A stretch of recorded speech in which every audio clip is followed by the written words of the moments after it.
Assalamualaikum warahmatullahi wabarakatuh. Saya Zubina Dewi dengan NIM 21070050111.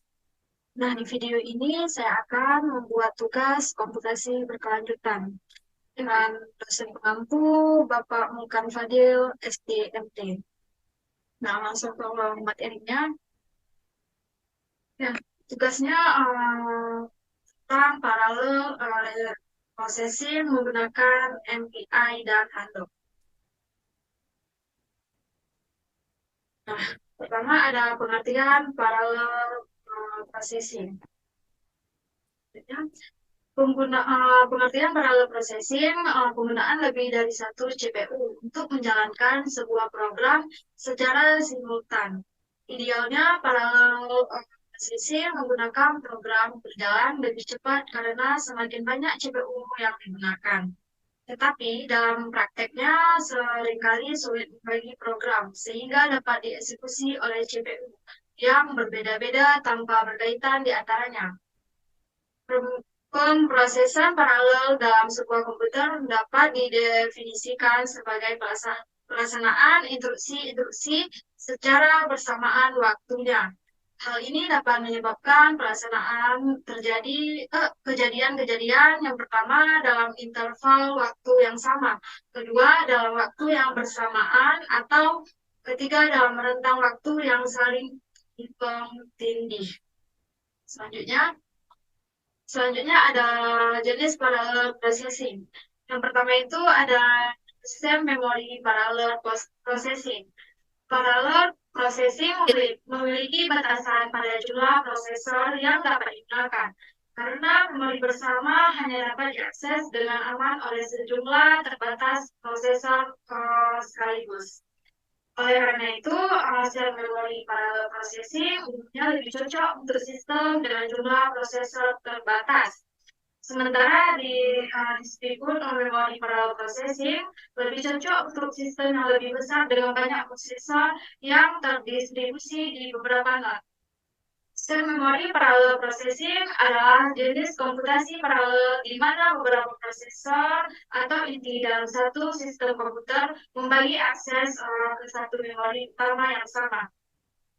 Dalam pendekatan ini, setiap prosesor atau inti memiliki akses langsung ke memori bersama yang memungkinkan mereka untuk proses data secara bersamaan tanpa perlu mentransfer data atau antar prosesor. Kemudian keuntungan dari sel memori parallel processing adalah kemampuan untuk mengakses memori bersama secara langsung dan cepat yang dapat menghasilkan kinerja yang lebih baik untuk aplikasi tertentu. Pendekatan ini juga relatif mudah diimplementasikan dan tidak membutuhkan koordinasi yang rumit antara prosesor. Selanjutnya, yang kedua, ada di distribute memori paralel, parallel processing. Nah, jenis komputasi paralel di mana komputasi besar dibagi menjadi submasalah yang lebih kecil yang kemudian diproses secara bersamaan pada beberapa komputer atau node dalam jaringan. Dalam pendekatan ini, setiap node memiliki sumber daya, memori, dan pemrosesan sendiri, dan data ditukar antara node melalui saluran komunikasi. Selanjutnya, keuntungan dari distributed memory parallel processing adalah memungkinkan pemrosesan set data yang sangat besar atau simulasi yang kompleks yang tidak mungkin atau tidak praktis diproses pada satu mesin. Ini juga dapat memberikan toleransi kesalahan karena jika satu node gagal, komputasi dapat dilanjutkan pada node yang tersisa. Selanjutnya pendekatan lain adalah distribute set memory, di mana memori dibagi secara terdistribusi antara node sehingga setiap node dapat mengakses memori yang sama. Namun teknik ini lebih sulit untuk diimplementasikan dan memerlukan koordinasi yang lebih rumit antara node. Selanjutnya ada pengertian MPI. MBI adalah sebuah standar komunikasi yang digunakan pada lingkungan komputasi terdistribusi atau computing yang memungkinkan program-program paralel untuk berkomunikasi dan berinteraksi satu sama lain dengan mengirim data, menerima pesan melalui jaringan atau bus system.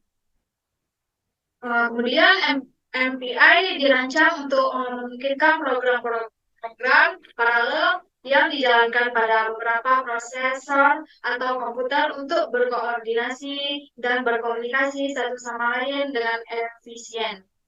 Hal ini dilakukan dengan cara mengirim pesan antara prosesor atau komputer yang berbeda untuk melakukan sinkronisasi dan berbagai data. MPI dapat digunakan pada berbagai jenis arsitektur, sistem, dan operasi, termasuk pada superkomputer, cluster, dan sistem terdistribusi lainnya. MPI juga telah menjadi standar industri dalam pengembangan program paralel yang memerlukan komunikasi antar proses. Nah, selanjutnya ada untuk melakukan pemrosesan paralel dengan MPI perlu melakukan beberapa hal berikut. Yang pertama ada install MPI, kedua menulis kode MPI, dan yang terakhir menjalankan kode MPI. Nah, selanjutnya ada juga pengertian handok. Handok merupakan satu platform yang digunakan untuk mendukung aplikasi yang memproses bidik data. Oleh karena itu, beberapa komputer dapat saling terhubung, sinkron, dan bekerja sama dengan memproses sejumlah data sebagai kesatuan. Dengan menggunakan handok, kita dapat memproses big data melalui beberapa komputer sekaligus. Handok termasuk salah satu platform sistem bersifat open source yang berlisensi Apache. Dalam penggunaannya, sistem perhitungan atau komputasi data dapat dibagi secara berimbang kepada beberapa server. Komputer yang saling terhubung tidak akan saling bekerja sama sehingga memberikan hasil yang lebih cepat. Nah, selanjutnya ada kelebihan Handok untuk big data. Yang pertama ada cluster computing.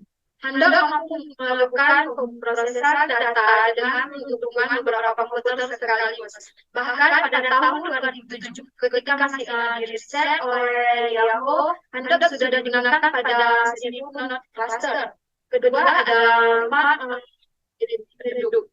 Sistem Handok mampu melakukan perhitungan dan komputasi yang tidak mungkin dilakukan oleh hanya sebuah komputer saja. Satu perhitungan atau komputasi yang memerlukan waktu bisa diselesaikan dalam waktu yang lebih singkat oleh sistem Handok ini. Istilahnya ialah teknik redox.